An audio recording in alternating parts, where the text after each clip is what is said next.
All right. Shalom Akim. First and foremost, as always, I'm going to give all the praises, honor, and the glory unto YAHAWAH YAHAWASHI HaKakwadash. Double honors to the apostles and elders of Great Millstone GMS who taught me this truth. And honors to the Akim and the brethren out there that's pushing out this truth with all sincerity and in faith. And to Wadi YAHAWAH YAHAWASHI for allowing me to come back with another lesson. And the title of this lesson is simply going to be, this book gives us a peaceable mind. And, for brothers that have been watching, recently there's been, you got threats on, places, like in particular banks throughout the world, being going to be cyber attacked and so on and so forth. And that can very well happen here in this place known as America. And which I hope and pray that it does, because us brothers, we're supposed to be hastening unto the coming of the day of our power. Okay, let me grab that. This is the book of 2 Peter chapter 3, verse 10. But the day of the Lord will come as a thief in the night. And that's right. So the day of our power is going to come when the world least expects it. Okay? And that's why we are commanded and instructed to watch. Henceforth, that's why we're the watchmen. Okay? And it says, in which the heavens shall pass away with a great noise, and the elements shall melt with fervent heat, and that's going to be caused by way of those thermonuclear missiles. And the earth also and the works that are therein shall be burned up. That's right. So this place is going to be burnt up. And it says, verse 11, seeing then that all these things shall be dissolved, what manner of persons ought ye to be in all holy conversation and godliness, looking for and hastening unto the coming of the day of the Most High, wherein the heavens being on fire shall be dissolved, and the elements shall melt with fervent heat. Now let's look up this word hastening. Definition of hastening. Here's the definition of hasten. Be quick to do something. Hurry, go fast, be quick, make haste, race. Let's go to, do I have it here? Yeah, I do. Blue letter. Let's go here. 2 Peter 3 and 12. Let's see what it says here. Yeah, go here. Hastening. To haste, to make haste, to desire earnestly. Matter of fact, let's web search that. To desire earnestly, which I believe the earnestly means let's just put meaning, yeah. Serious in mind or intentions, which, yeah, earnest, that's my that's my given name. But yeah, we're serious about that. We want this to happen as soon as possible, because no man, especially if you're in this truth, should want to stay here any longer. We want to get the hell on up out of here, man. Yet nevertheless we know that there's certain things that need to happen, such as the prophecies, but we want it to happen sooner than what we believe. Okay.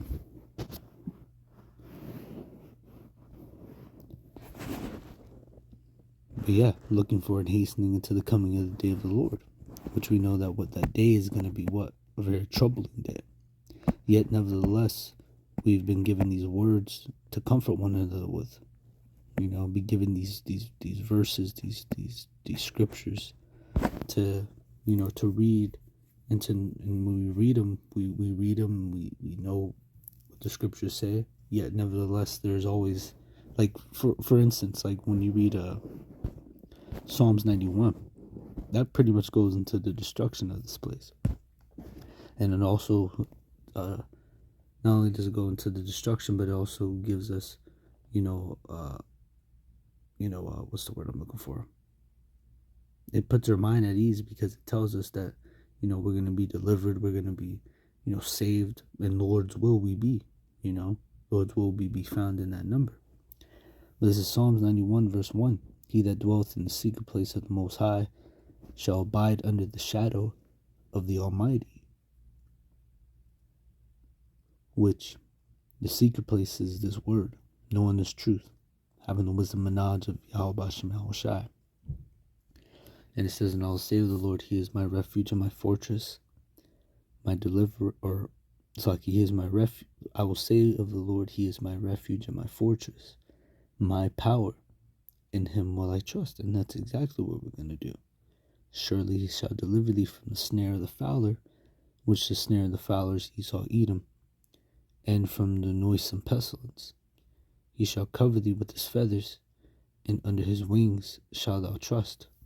His truth shall be thy shield and buckler. Thou shalt not be afraid of the terror by night, nor for the arrow that flieth by day. Because the scriptures talk about Matthew 24 that, seeing that all these things, or I'm restating 2 Peter, but it says to be not troubled, for all these things must come to pass. So, we're not supposed to be afraid of these things. We're supposed to, stay calm and trust and have faith in the Most High that He'll protect us. We have these scriptures to give us that mindset, to give us that peaceable mind. And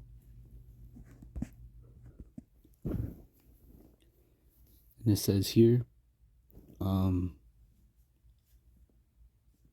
shalt not be afraid of the terror by night, nor for the arrow that flieth by day, nor for the pestilence that walketh in darkness, nor for the destruction that wasteth at noonday. See, and these are the things that are going to be coming. Pestilence, the darkness, the destruction, the lamentations of mourning and woe spoken of. Yet nevertheless, the scriptures say here, verse 7, 1,000 shall fall at thy side, and 10,000 at thy right hand, but it shall not come nigh thee. See, so it's not going to come near us. All right? And those thousands that are going to fall by our side, that's going to be those missiles that are going to be hitting this place. And it says in verse 8, only with thine eyes shalt thou behold and see the reward of the wicked. And we hope and pray. And that's when the dead in the Mashiach rise first, and those that remain be caught up right behind them and meet the Lord in the air. That's where we're gonna, Lord's will be found in that number. We're gonna see the reward of the wicked when we're caught up together in the air to meet the Lord there. Because thou hast made the Lord, which is my refuge, even the Most High, thine habitation, there shall no evil befall thee, neither shall any plague come nigh thy dwelling, for He shall give His angels charge over thee. And that's right. And that's what we want, the angels to watch over us. And the scriptures talk about how the angel of the Lord encampeth round about them that fear them and delivereth them. Okay? And it says, for He shall give His angels charge over thee, to keep thee in all thy ways. They shall bear thee up in their, Slakia says, they shall bear thee up in their hands, lest thou dash thy foot against a stone. Thou shalt tread upon the lion and adder, the young lion, and the dragon shalt thou trample under feet. Because he has set His love upon me, therefore will I deliver him. I will set him on high, because he hath known my name. And that's right. And that goes to show that you're going to know the name. All right? You can't be listening to those crackpots out there that be saying the we don't know the name, so we're going to call upon Jesus the Christ. You you got to be out of your damn mind. We're going to call upon YAHAWASHI, man. All right? And those of you that call upon that name, man, you ain't going to be saved. All Does the scripture say in the book of Judges, or no, is that Judges? I believe it's the book of Jeremiah, 11 and 12, about those that offer incense unto their gods, which they shall not help them at all in the time of their trouble. See, Jesus ain't gonna help you in the time of your trouble, all right? And any knuckleheads out there that are calling upon that name, man, you better cut the shit and get on track, because we in those times to where the Most High, he ain't fucking around. I mean, he never fucks around, but he definitely ain't fucking around now, especially in the times that we're living in. So get it right. And it says, he shall call upon me, and I will answer him. You see, I will be with him in trouble. I will deliver him and honor him. With long life will I and it says, with long life will I satisfy him and show him my salvation. You see that? And that's what we want. We want to see the salvation of YAHAWAH, Lord's will. We be found in that number. And these are the words that give us that peaceable mind. We're supposed to comfort one another with these words.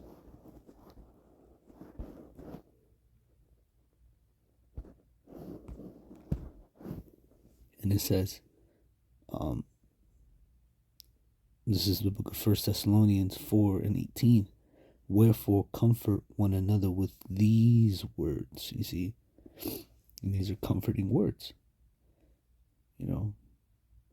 Another psalm that comes to mind is Psalms 121. This one gets you, like you just get that confidence. Like, okay, all I got to do is do what I got to do. And the Most High is going to take care of me. Do what I'm supposed to be doing. And I'm going to be okay.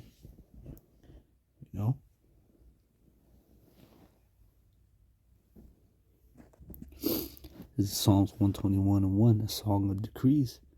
I will lift up my eyes into the hills, from whence cometh my help. My help cometh from the Lord, which made heaven and earth. He will not suffer thy foot to be moved. He that keepeth thee will not slumber. Behold, he that keepeth Israel shall neither slumber nor sleep. And it says, verse 5, the Lord is thy keeper. The Lord is thy shade upon thy right hand. The sun shall not smite thee by day, nor the moon by night. The Lord shall preserve thee from all evil. He shall preserve thy soul. You see that? The Lord shall preserve thy going out and thy coming in from this time forth, and even forevermore. And that's what gives us this peaceful mind, these words, man. The words in this book. And this wisdom and knowledge that we have is going to be the stability of our times when all hell breaks loose. See, where these words are going to, this book that we have is what's going to get us through these times. And you people, you ain't going to have not a damn clue what the hell to do. You're going to be lost all in the sauce. But I'm ending here through the Spirit. I pray the lesson was edifying, exhorting, and comforting. As always, I'm going to give all praises, honor, and glory unto Yahawah, Ba'ashem YAHAWASHI, Ba'ashem Kakbadash, and it's on to the next one. Shalom.